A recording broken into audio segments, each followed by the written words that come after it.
Hello, everybody. Good morning, good evening, good afternoon, and welcome to another Neo4j live. Today we talk about metadata management of NoSQL data sources using Neo4j. Neo4j. I'm very happy to have Doulkifli Boukraa today join me. Doulkifli is an assistant professor at the University of Jijel in Algeria. So I'm very happy to have him here. Doulkifli, how is it going? I'm fine, thank you. How about you? I'm good. Thank you very much. Okay, thank you very much. It's cool. It's good to have you here, and we can dive right in and talk about metadata management. But maybe before we do that, I would like to know, maybe you can say a few words about yourself, who you are, and what you do at the university, maybe. Okay, thank you. So my name is Doulkifli Boukraa. I'm an associate professor at the University of Jijel, that's in Algeria. And I work as a lecturer and also as a researcher. And my research lies mainly in data management and data aspects, or broadly in data science. And particularly, I work recently, I've been working on graphs, on managing data with graphs, graph data science. That's at the intersection between business intelligence and graphs. That's trying to exploit and to use graphs in order to empower business intelligence. And recently, we've been working on, in fact, a global project whose goal is to make big data analytics, meaning that we try to draw insights from the data. And as you know, that recently the data is known as big data, and it's not only structured as relational data. That's why we try to get the most and the maximum from all formats of the data, be it structured, semi-structured, or unstructured, or structured as graphs, etc. And I also work closely with my master students and my PhD student, and we are working on the same project. And in each year we have some blocks, new blocks that we add to the global project. And I'm very pleased to present the state of things about what we do right now at the University of Jijel and in our research lab area. Okay, that's a research lab about informatics and its applications. Super cool. Yeah, that's amazing. How sounds very interesting. Sounds like a very cool course of studies, actually. How did you decide that graphs should be more of an integral part of your lecture? How did that come? Is that something you discovered somehow, or how did you know? Yeah, how was this decision made, and how did you come to graphs a little bit? Yeah, in fact, let me just go back to my PhD thesis. I was working on business intelligence using structured data, that's relational data. However, as you know, that the data in the real world is not only structured. We have plenty of other formats like graphs connecting, for instance, people, or connecting things like social networks, transportation systems, etc. And all this kind of data cannot be managed in relational structures or relational databases. That's the first thing. The second thing is when we try to make decisions or to develop some business intelligence tools over structured data, it doesn't give us the whole picture, because you work only with a small part of your data. And if you want really to make better decisions, you better exploit all the data that's available in the enterprise or the company.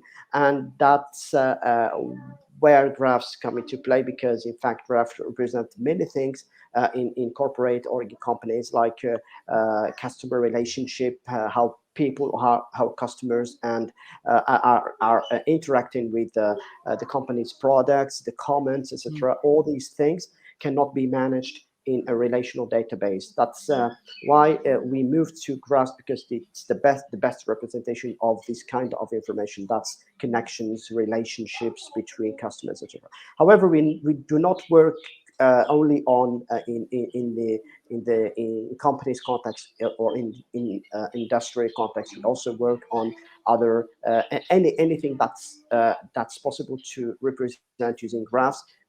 We are trying to make benefit of the data that's in fact stored in this kind of databases. And I started using graphs, especially Neo4j, because in fact what attracted me in Neo4j, it's first of all it's ease of use, because it makes available everything for people, for developers or for companies, starting by what we call the community edition, the enterprise edition. And I worked with the first editions and the first versions of Neo4j. That's from version 2, 3, etc. And in fact, I also had some project using graph data science and graph analytics, etc. And it's still an exciting, in fact, experience to use Neo4j. And what's more exciting is the possibility to learn lifelong. Let me say lifelong learning, because Neo4j, in fact, gives you the ability to make certifications, and also to acquire skills, and everything is really available. And this is very amazing in this kind of graph edit vendors. Okay. Yeah, that's great. That's a good good to hear, obviously, and we try to make it as easy as possible for people to learn and to discover and to get into it. I had a conversation actually just today, and I think that's very fitting. Is that lots of new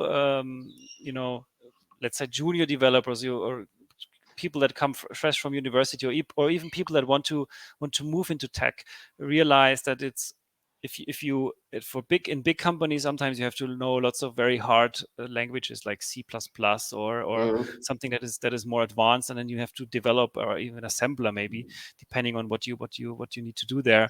But with technologies like Neo4j, you can do lots of complex things, but the initial hurdle is not as high, so you can get into it relatively quickly. It's not as complicated maybe as some other language. And learning Cypher can be like can be easy to learn. It's still difficult to master, and you have to learn your way around it. But then again, we try to make the first steps as easy as possible with the Graph Academy, with these streams where we showcase a couple of things, where we give some tips and tricks.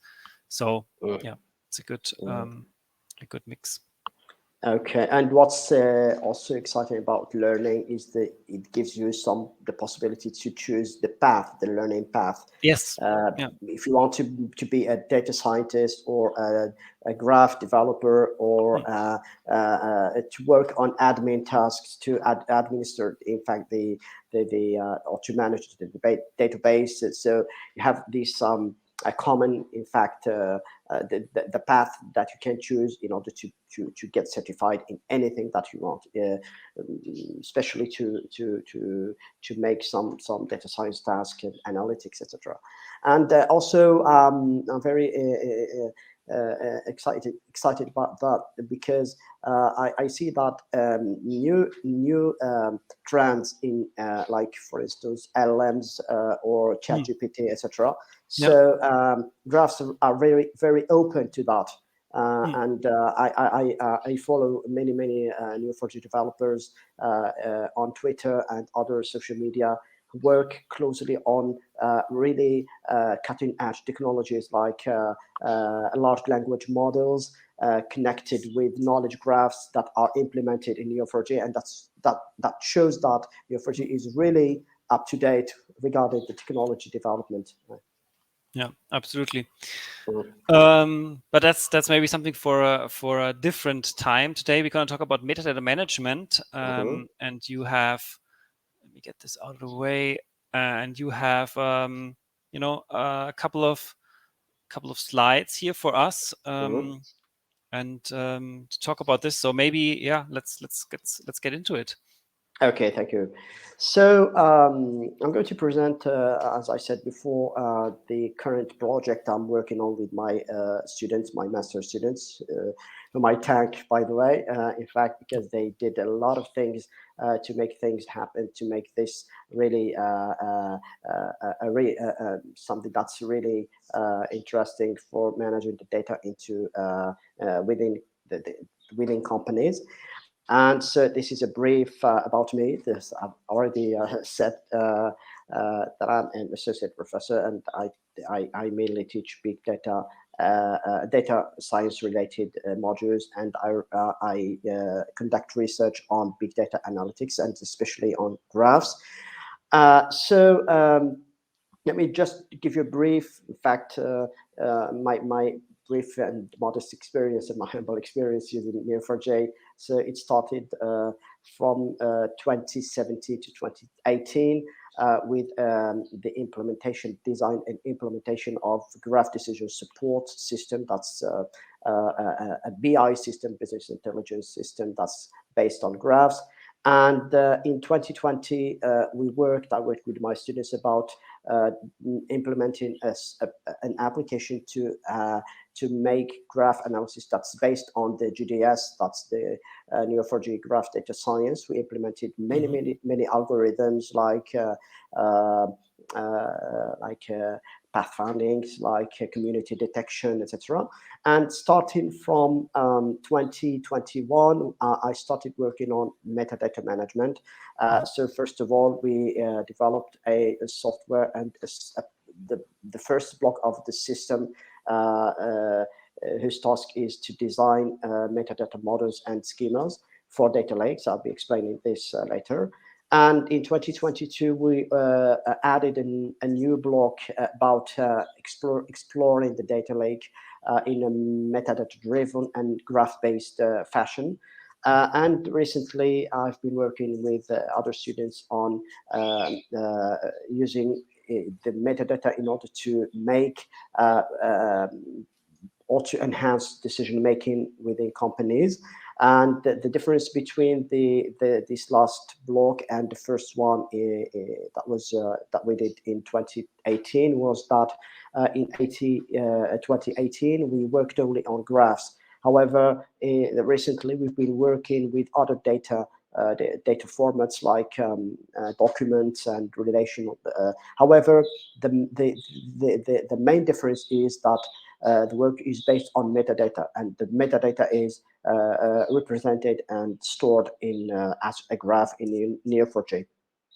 So uh, this is the current project that I've been working on recently. So let me just give you some terminology or some concepts briefly. So the concept of data lake is simply a repository or a big database that stores different.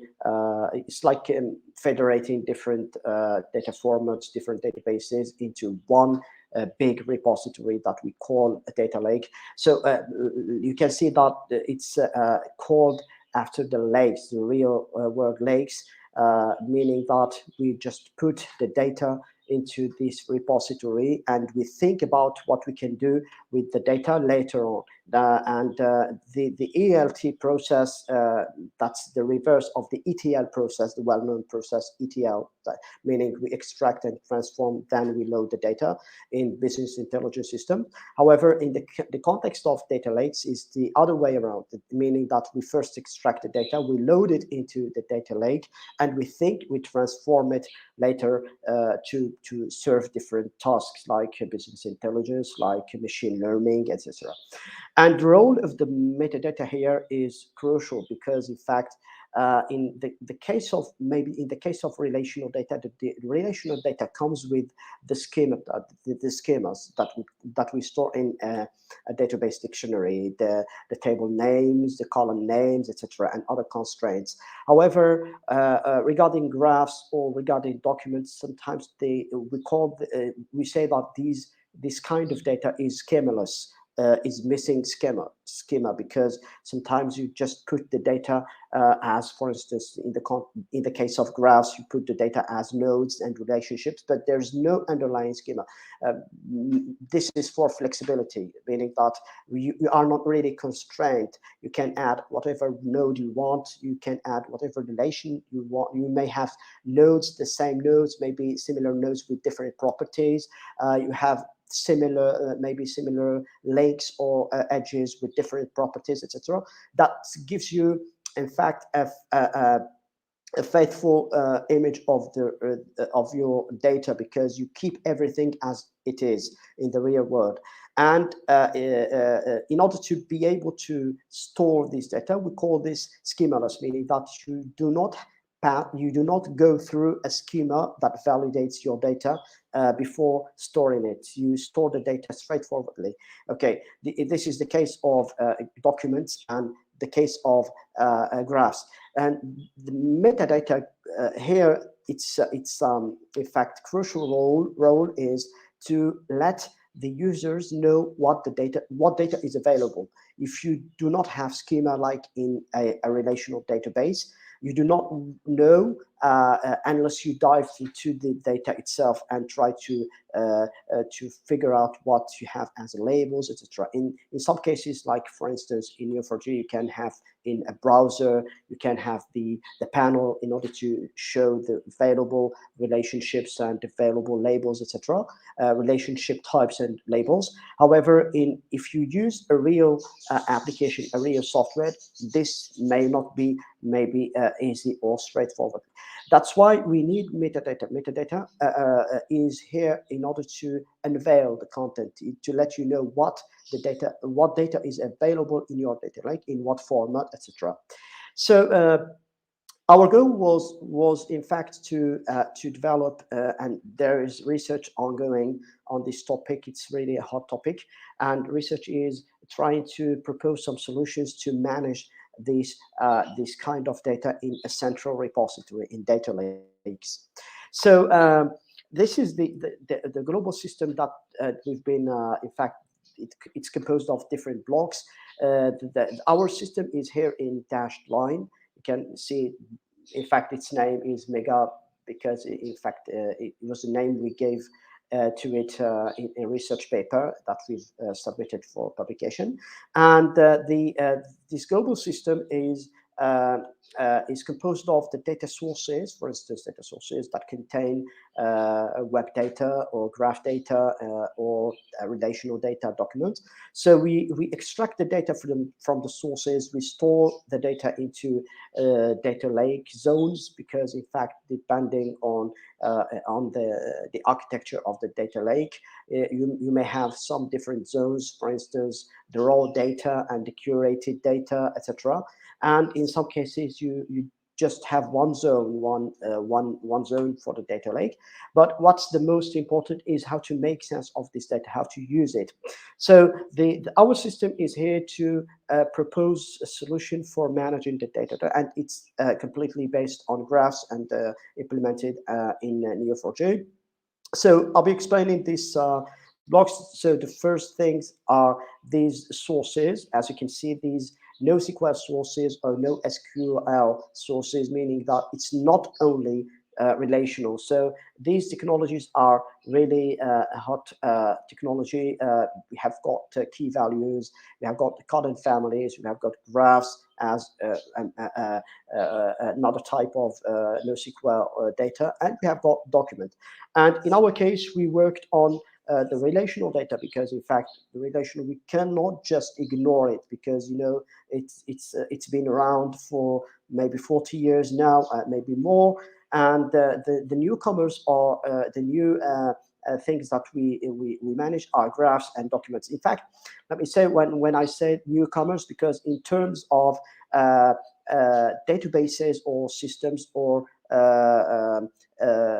DBMSs, that's database management systems, that are meant to manage huge sizes or big sizes of graphs, because we know that graphs also have been around for many, many years. However, their management for scalability, etc., has been recently been shown, and uh, uh, uh, has been possible in these new technologies of NoSQL databases. So our goal was to develop a system that manages the metadata, meaning that we want to let the users know what data is available in the data lake, and they are free to make use of it using different tools like machine learning or analytics or business intelligence, etc. So we have designed and implemented a module for metadata data design, and the goal was to represent the structure of the sources, the NoSQL sources, and also other metadata, as will be explaining later. And in order to do that, we could have chosen to store the metadata and to manage the metadata in a relational database. However, wouldn't have been easy, not possible. It would have been possible to do, but not really easy and flexible, because as we will see, when we are facing big data, there is an aspect that we call velocity. That's the pace at which the data is generated. And if we want to add new nodes or new metadata as quickly as possible, we need really something that's flexible, that's able to ingest the new or to represent with no constraint. And you know that the flexibility of graphs here plays a crucial role, because you don't have to, your metadata doesn't have to comply to an existing schema before it's stored. And also, as we see at the end of the presentation, that when we want to query the metadata in order to access the real data and to explore the data lake, we need an efficient system. And the efficient system will be, in this case, graph-based, because you don't have to make joins between the data. You don't have to go through many tables in order to get to your destination, to reach really the things you want to show. However, using graphs, it is really straightforward, because in fact you don't have constraints, you don't have problem of scalability, because especially if you are, let me say, on the shoulder of an efficient system, like for instance Neo4j. Okay, let me just explain the basic idea about this metadata system. The first thing I want to say is that we divided the system for metadata management into two subsystems. The first one is to represent the concepts and relationships, the things that we want to have in our data lake. And in this case, we represented different nodes. This is a graph that we implemented in Neo4j that represent different nodes and relationships. The central node here in black represents the data lake, meaning that, for instance, a company whose, for instance, main activity is on, for instance, purchases, etc. Maybe this can be purchases or sales or anything like that. So the data lake is represent the central repository. But why is it represented as a node? Because we need, for instance, to manage the metadata about the data lake, maybe some technical metadata like where is it stored, how many data sources it contains, etc. And the things that we see here in similar colors represent our view or our modeling approach for each NoSQL source, because you know that the sources are different. How we represent the data in a relational model differs from how we represent data in a graph, how we represent data in a document. For instance, in the case of the relational model, we have tables, and tables contain columns, and we need primary keys, and we need foreign keys, and we need to connect primary keys to foreign keys. However, in the case of graphs, we do not have that. We have labels or nodes that in some cases are labeled. We have links or edges, and we have properties either for nodes or for links. And the case of documents, we do not have that. We have instead we have collections, and each collection contains document, and each document contains items, and items are organized in hierarchy, meaning that sometimes we have nested items, a complex item. It's like XML as you know it, maybe, or JSON in JSON format. We have, for instance, a first item that may be simple, or if it's not simple, or if it's complex, in this case it is we nest under this item other items until we reach the simple or the simplest items. So, and we have the other one, which is you can see in purple color, which is represents in fact document, as I said, and here in graphs are in orange, and here we have got another case of let me say structured data, what we call columnar data. So this is in fact the first level. We call it a model. A model, it's like defining the concept that the data lake will comprise. For instance, we can say that our data lake is composed of relational data sources. Yes, here means data sources, and a data source is composed of relational tables. A relational table is composed of relational columns, and we've got relational relationships. This is something maybe for relational practitioners, maybe something odd, because usually we say that the relational model is basically and solely composed of relational tables. However, what's missing in the relational model is the links, and the links, unfortunately, are technical, meaning that if you want to connect one table to another, you have to add a foreign key in the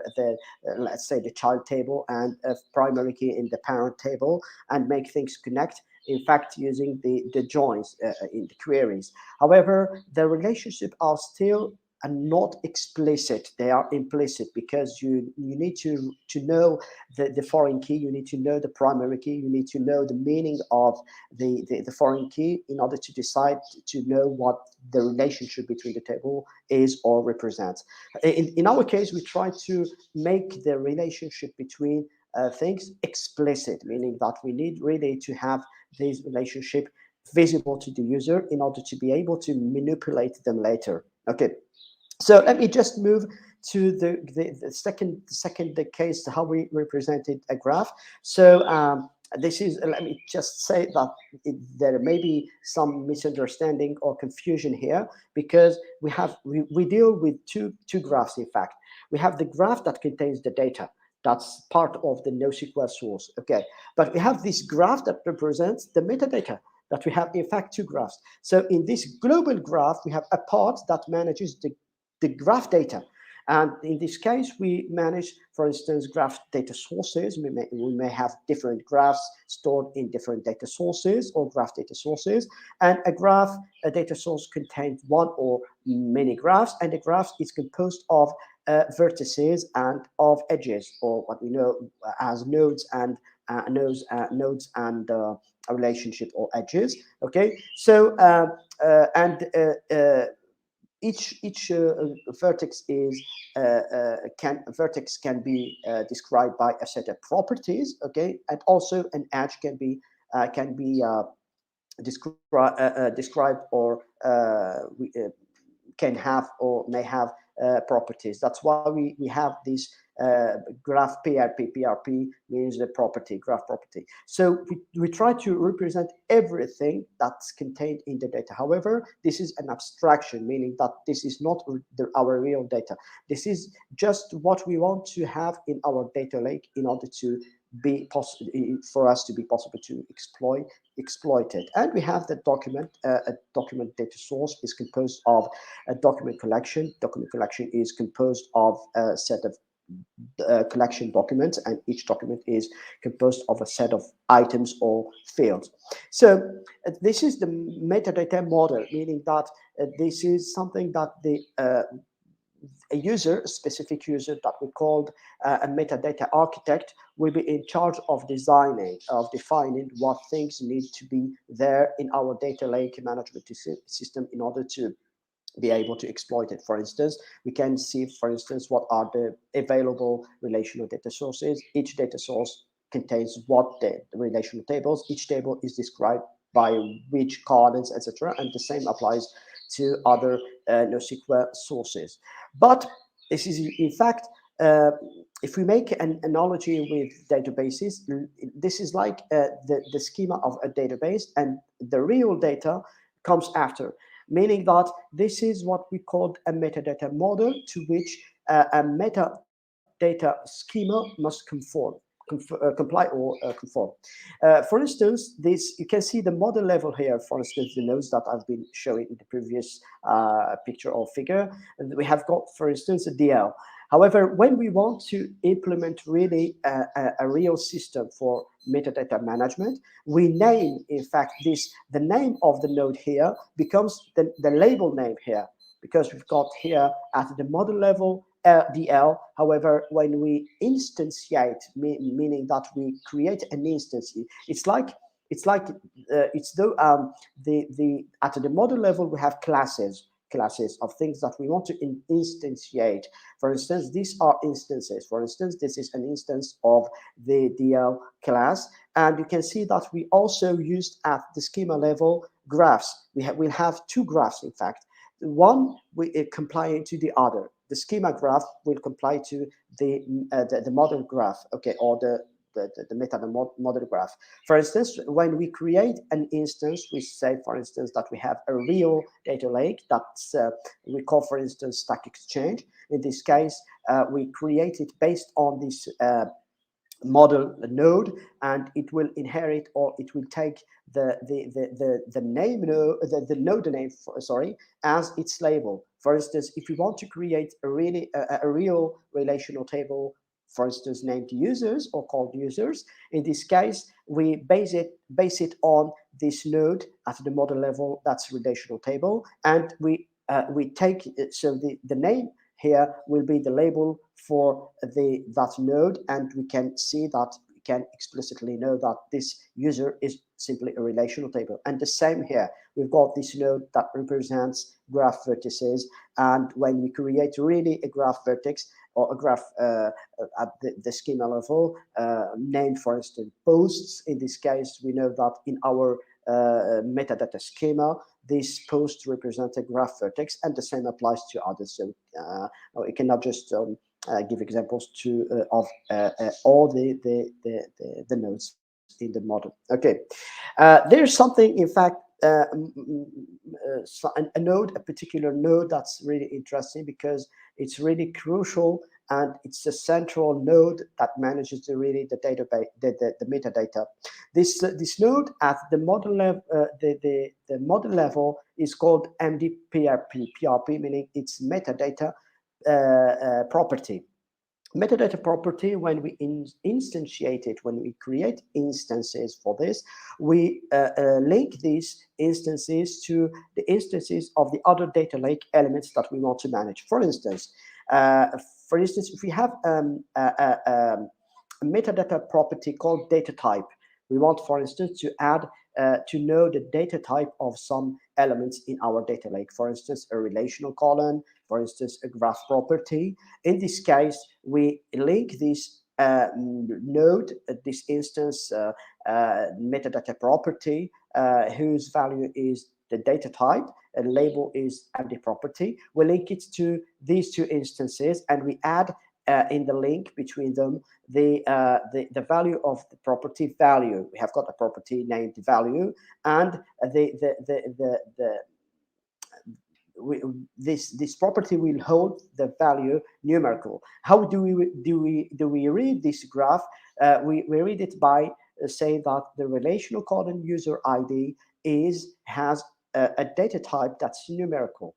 Okay, and for instance, the same here, it's just missing. For instance, if we add value date, we can say that the graph property, which is a graph in the a property describing, for instance, a vertex.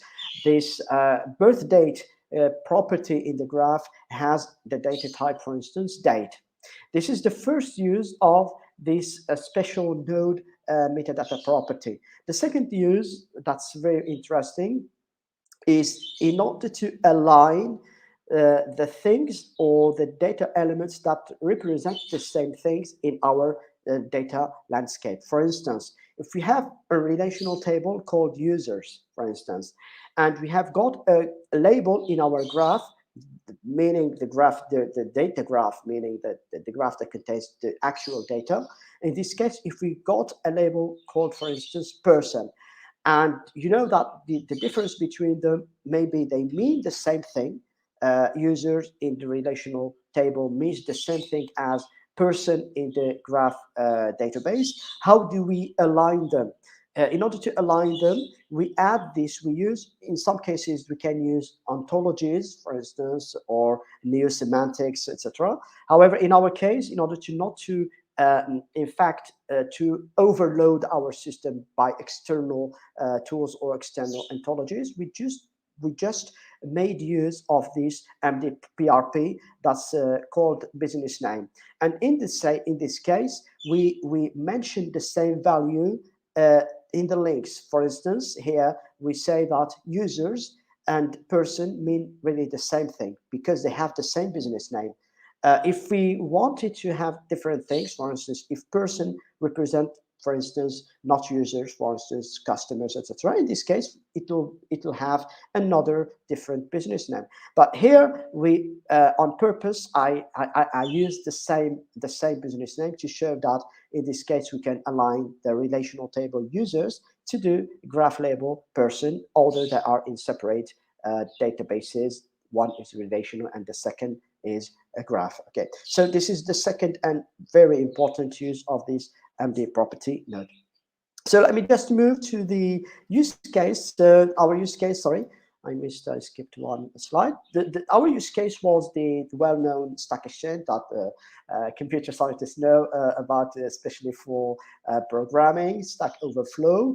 And you know that in Stack Overflow, as in other question and answers systems, lets you ask questions and interact with with people, interact with maybe experts and get answers, etc. And why did we choose StackExchange? In fact, StackExchange, in fact, it makes its data available as a relational in a relational interface. That's the data explorer. You can use SQL in order to get answers from the relational data of StackExchange. However, in our case, we in order to showcase our proposals in terms of metadata management, what we did was to split the original data of StackExchange, because you know that StackExchange makes its data available for download in some to some limit. Sometimes it's just 50,000 rows or records per table. But in some other cases, you can have the whole data from other sites like archive.org, etc. And we noticed that when we dived into the StackExchange's data, we noticed that some parts of the data is really structured, so we can put it into a relational database, for instance, posts, users, votes, etc. And other data is really document oriented, meaning, for instance, the post content is text, comment content is text, etc.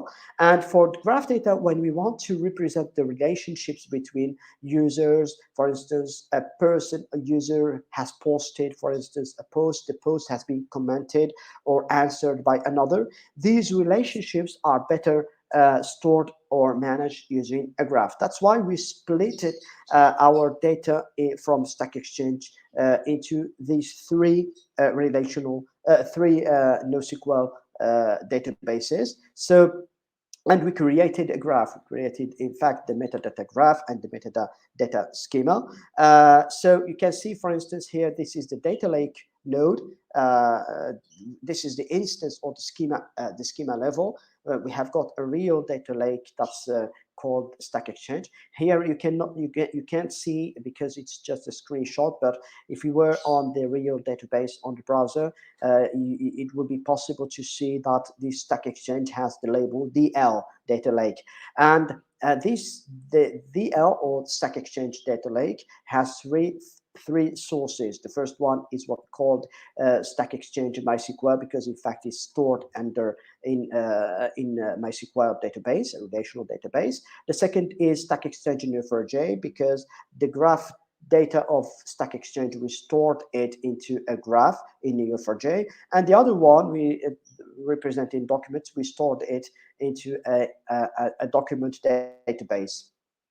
So briefly, these are the how we split the data. We have got this tables in the relational context that we stored into MySQL, and we've got these collections for the MongoDB, and we've got this graph. In fact, here we only represent the labels and the edges between labels in the case of the graph data, the actual data of our graph. Okay, and then we created the whole graph. This is the as you noticed, the what I represented was just these four nodes here, but here you've got the whole picture. So you have the entire graph. And briefly, if we zoom into this graph, we have got, for instance, the relational, for instance, data source is composed of many tables. Here you can see the tables in purple, for instance, users, etc. And we have got these columns. The in red here are columns, so we can see, for instance, that a relational table has many columns, etc. And these are the links in green, the links between these columns. They represent, in fact, the foreign key primary key relationship as we know it in the relational model. However, we made it explicit here in order to be able to use it for different purposes. And this is the case of the graph. This is the graph that represents the metadata of our graph database that we stored in Neo4j. So here you can see these are the labels. Okay, we have got, for instance, 5 labels in our data, and these are the links, the edges between the labels, and we have got for each link the source and the target. Okay, because you know that in Neo4j or in property graphs, we have got nodes that are linked by binary relationships, source and or starting a node and an end node. And all of these in yellow represent the properties either of, in some cases, properties of labels or vertices. When I say here labels, because in fact this is just a representation of the data, but the actual data resides on another database. And we've got other properties that describe the edges. We know that in graph databases that we may have properties for links as well. Okay, and this is the collections. This is the case of documents composed of collections and items. Okay, so let me just move to the last part of this presentation about the software that we developed, because in fact, as I said, it would have been possible, in fact, to design the graphs manually, meaning that we go, for instance, use some tools in order to, or we may use, for instance, Cypher in order to create nodes or any other graphical user interface in order to interact with a Neo4j database. However, because of the particularity of our system and the fact that we needed to let the users create themselves the nodes, etc., and the users in this case, we have 2 kinds of users. The first kind is, or the first type is what we called the metadata architect. Metadata architect, his role or her role is to create first of all, to create the model and to instantiate the model, meaning to create the metadata model and then to create a metadata schema for that model. So in this interface, you've got, for instance, the DL node, and then the user or the architect can add another node, a named node, and later it the user or the architect has the possibility to edit this node and add the name, and it's also possible to add the link. We say that this software has been was developed, in fact, by one of my previous students, and it was using React.js, etc. And the graph is stored in, when we finish creating the graph. For instance, when we get this graph, the whole graph here, that represents the data lake metadata. In this case, we store it into Neo4j, and we can get it back from Neo4j as well. That's why you can see here that the nodes, in fact, it looks like it's not like the nodes as we see them in the browser. That's because, in fact, this is another software that we use in order to create the nodes. Okay, sorry. So once we have this the model, we can instantiate it or create instances, meaning create a real data lake. In this case, we browse to the architect the list of elements for which the architect wants to create an instance. For instance, if the architect wants to create to add a real graph data source, or a document data source, or a relational data source, or any other element, he'll have or she'll have just to choose here the label from the model level, okay, the metadata model level, in order to instantiate or to create an instance for that. And that's what I said previously, as we inherit the label, for instance, a graph DS, and once we create,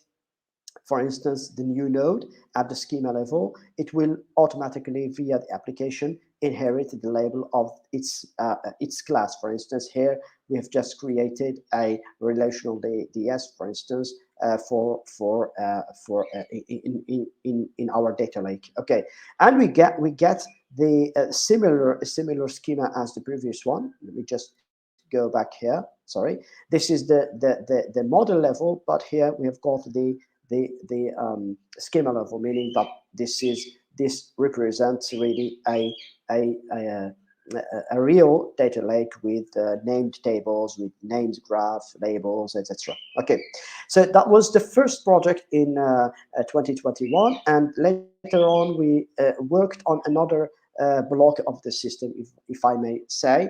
The second block was to let the users here are different, because the first category was the metadata architect, or the designer of the model and the schema. Then comes another category of users that we called the data explorer, the data lake explorer. We didn't want to call them data scientists, because they may be business managers, they may be business analysts, they may be just simple or plain users, or just exploring the content of the data lake. And there's some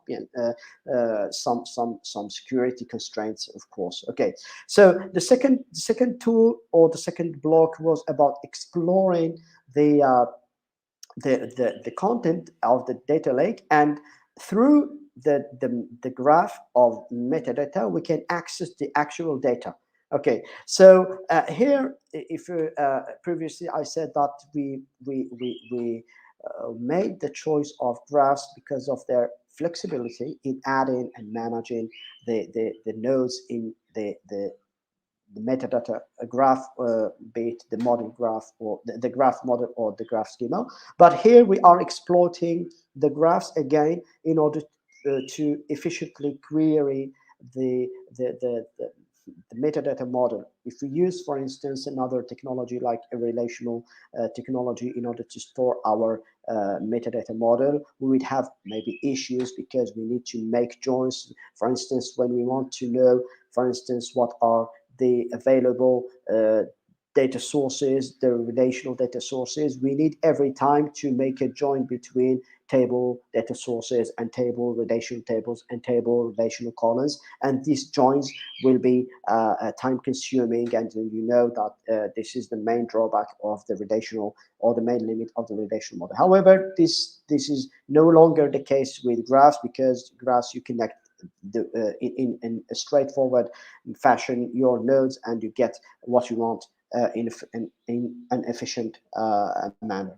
Okay, so these are just some examples how we get the into our data via the graph. You can see that the graph in fact is behind, is in fact in the backstage, in fact, because all of this is backed by the graphs. For instance, when we want to know what the user, for instance, want to know what are the relational data sources, these are the labels in the metadata model, and we get from the graph the list of relational data sources by their names. And for each, for instance, if the user chooses this relational data source, the list of available tables will be displayed. All these information are retrieved from the graph. There is no access yet to the data. Okay, and for instance, the user may choose, for instance, this table, or choose a relationship between tables. And that's why you can see here why we made the relationships between tables explicit. For instance, a user may be interested in knowing a relation between two tables. Give me the relationship, for instance, between a person and a customer and a product, for instance. That's if we hadn't represented explicitly the relationships, this wouldn't be able, we wouldn't have been able to represent them here in this list. Okay, so once the user has chosen what he or she wants to display, in this case, we access the actual data. This is the actual data. That's from the relational, for instance, in our case, this is the MySQL database. And we do the same with the graphs, and we do the same with documents. Here you can see, for instance, the case of a document graph. For instance, we display, if the user wants to know what document data sources are available. In this case, they will display here, and for this document data source, we show the possible or all the available collections, and for a chosen collection, we may have access to the data by clicking, for instance, show data, and we have the document. As you can see, the document has a textual presentation, because in fact, in essence, a document is text. Okay, and the third here you can see the different uses of graphs. Here you can see, for instance, if the user wants to know to choose the or to display the actual graph data from the database, uh, we show the graph data sources that are available. If the user, for instance, chooses, for instance, the one of the available graph data sources, here we have got labels or edges. In the top here we've got labels, and here we've got the edges or the relationships. And if the user, for instance, chooses one label, we display the set of properties. Although we know that someone or although the audience is absent, however, but if we ask, for instance, if two nodes having the same label but have different properties, in this case, we show all the properties. It's like a bag of properties, all available properties for all nodes of the same label. But when we, for instance, we choose one property that's not available in one node, it doesn't show. It's just empty, because there's no property for that node particularly. And we in fact, in order to show the actual data, we couldn't, using the technology, I don't know, maybe this is an issue that will be rising later on at the end of the presentation, because we used React.js, and we couldn't, in fact, browse I'm sorry, just to correct myself. We used here Java, because this is the second block that my student developed in 2021. And in this case, they use Java, and my students weren't able to from Java to query to bring the data into their interface. I don't know. Maybe we can discuss this later. So, however, what they did was to based on the user's choices here, for instance, what label you want to display, what properties, etc. They generated a Cypher query instead. So the user will not write the explorer will not write any Cypher query. It'll have just to either to copy this query and paste it on the browser, provided that you are connected to an active database, etc. And or you can open the Neo4j browser in order to run this query. But for even for unskilled user who do not know about Cypher or etc., this is straightforward because you just copy and paste, or you just click this button and you go directly to the browser and you show your actual data. For instance, in this case, this is the actual data that's stored in the third kind of NoSQL sources. This is in fact the data about comments, posts, etc. in our data lake. And the last part of how did we link the metadata schema to the actual data? Because when you click the button, there's something that happens in the backstage, because we need to construct or to build a query that we run against a relational table as a SQL query, select etc. from, or in the case of a document, it will be a Cypher query, etc. But from where we get this data in our graph, we added a property for each node, for some nodes particularly. For instance, this property is called access query, and the value is really the query that we need to run in order to get the data of this node. For instance, if we have got in our graph model a relational column called user ID, its access query will be select user ID from users.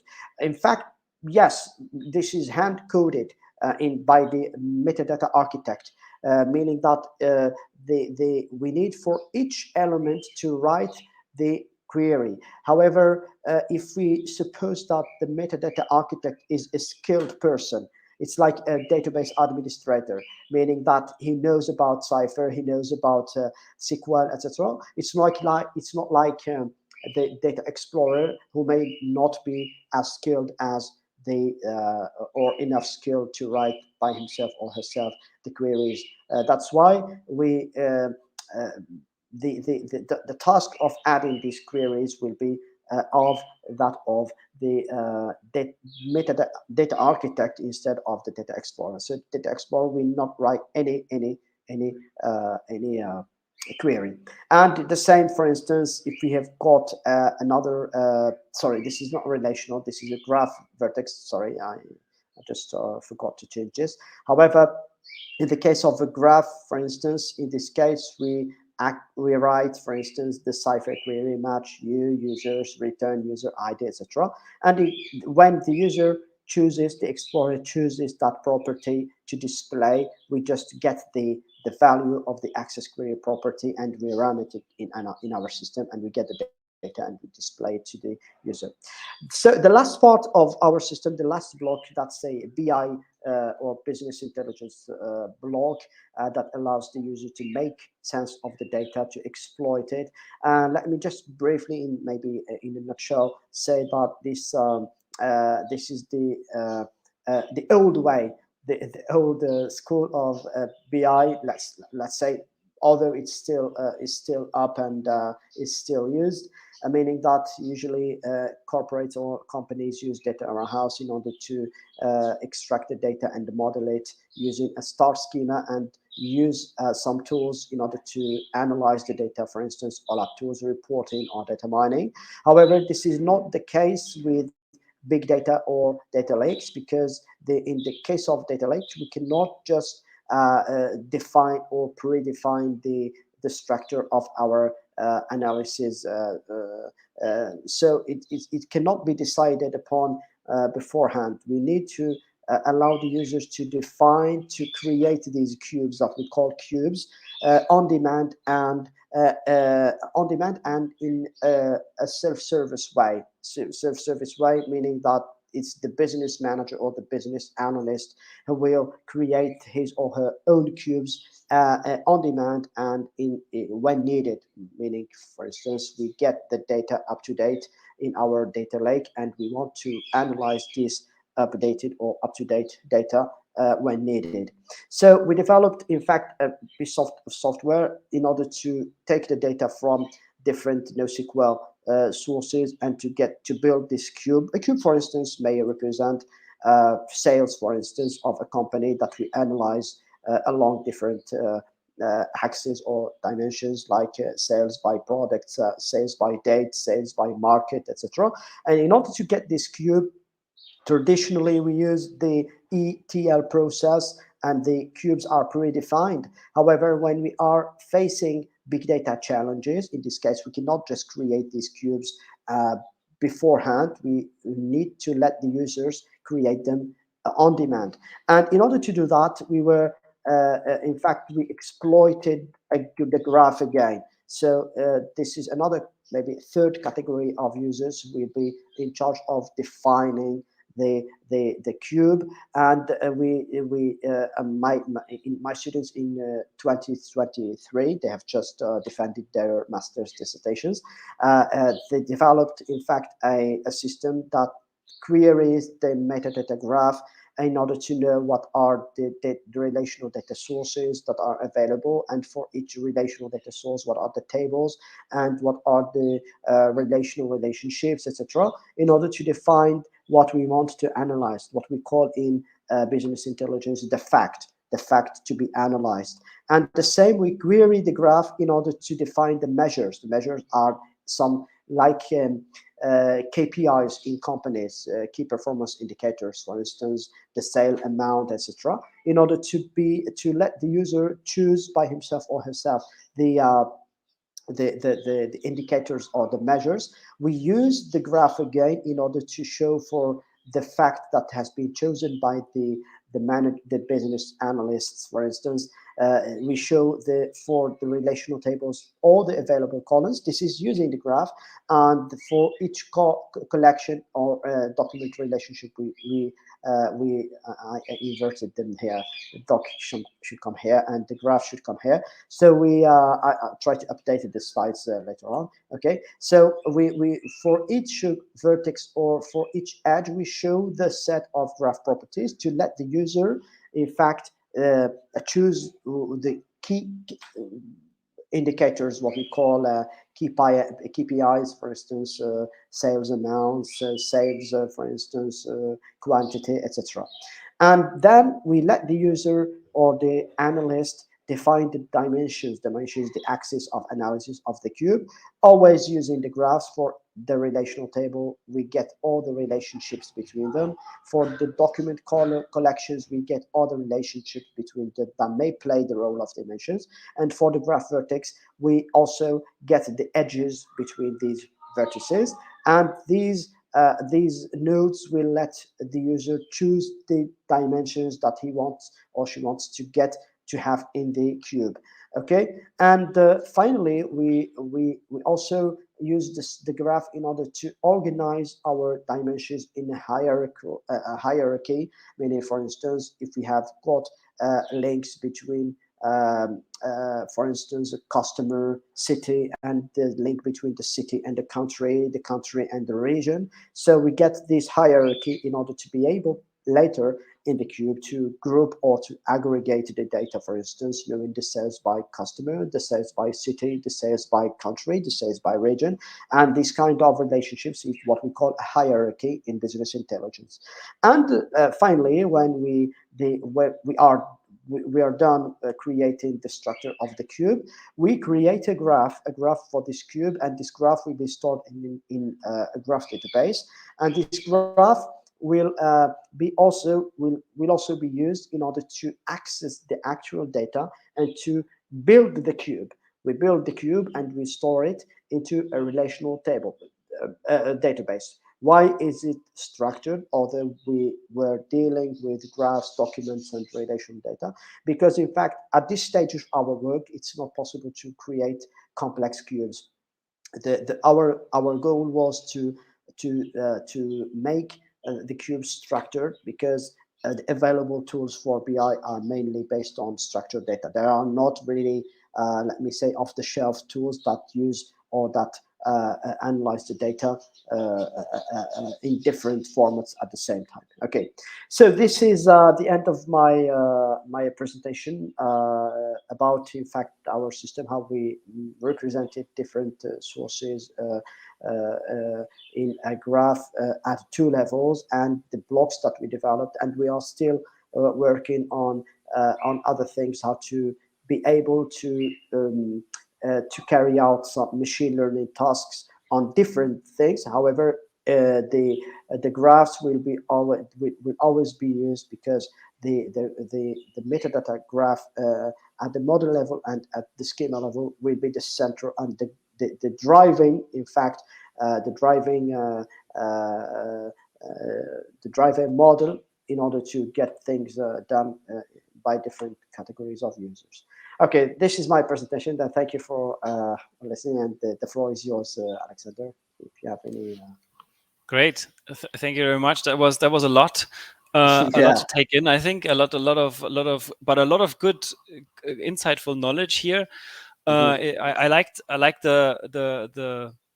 the cubes in the end were really interesting to see. Okay, you spin it up, you slice and dice, kind of like, in a way, Yeah. make it very personalized, almost very relevant to you, what you want, and then you spin it out as a graph, and then potentially that goes into a BI tool. I could potentially see, if you don't want to leave the graph world, that this could then be fed into something like a Neo4j, where you then use a visual dashboarding tool to represent your data, to give some context, yeah, from said cube, as Mm, a, you know mm, in the various structures, like a table, like a graph, like some images, like some diagrams, stuff like that. So, mm, that could be very cool.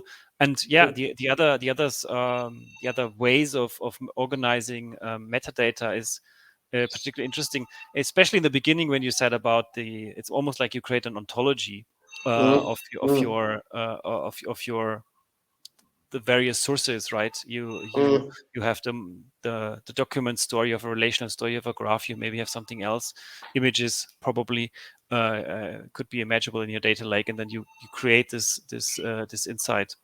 mm, mm, So very cool. mm. Um, the tools you showed, is anything available for people to try and to explore? I don't know, is there a GitHub repository? Is there anything that has been published that people can read up afterwards? In fact, because in fact there were three masters projects. The Hmm. first one was in 2020, and the student, it was one student only. She created, in fact, she used different technology in order to create this. This is based on JavaScript, that's Hmm. React, etc. Yeah. But later on, the second block of the system was developed in Java, and the third one was developed in Python. That's Okay. three different Yeah. technologies. All of them are based on the same graph metadata. However, what I can make available maybe will be the data, the actual data that we split from StackExchange, and also the graph itself, because I still have Hmm. the cipher queries that we can run in order to get the graph, the metadata graph. However, I check with my students if it's possible to have these different blocks available in a GitHub, maybe a repository that we can share with interested developers or interested people. Yeah. Yeah. It's not really a problem. Okay. Cool. No, then we can add it to the video script, the description afterwards. Yeah. Yeah. Yeah. Okay. Um, yeah. Cool. Anything you want to close out with? Anything that's maybe on your chest, Well, about the project?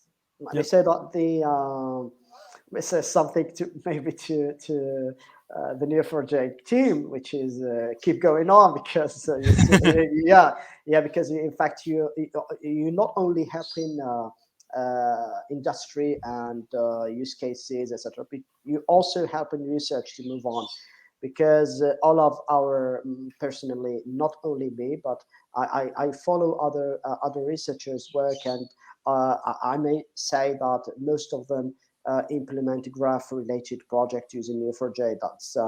That's very exciting, because in fact we feel like we are, let's say, sitting on the shoulders of something that's moving and that's making effort to make its product and its technology available to everyone, really, for researchers, for developers, for companies, etc.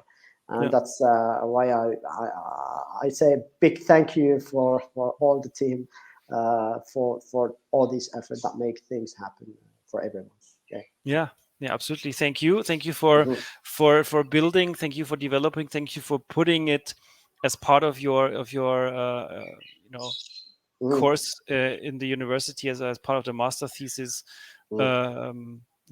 development course. So that's great to hear, great to see. So I think that's beneficial for Mhm. everybody, and I'm hoping, like, to close the circle, almost like when we started in the beginning. It's like Okay. we try to help people, we try to enable, we try to build the technology here, Mhm. but that's accessible from all kinds of people, but that's also, irrelevant, and it gives a technologically benefit by Mhm. using it. So yeah. Um, I'd like to add something, which is because maybe again, I'm sorry for uh, that the presentation wasn't live, allowing people to interact live and to ask questions, etc. However, they can always keep in touch, and if ever there are Absolutely. any questions, they can post them in comments, as we will be uploading the presentation on YouTube. And also they can get in touch with you or with me via email if they have any specific questions, or they need any additional information about our work. Okay, perfect, great. Thank you very much. Thank you. That's helpful, and yeah, I'll keep a close eye on this, and Mhm. yeah, hope to see you soon on another live stream.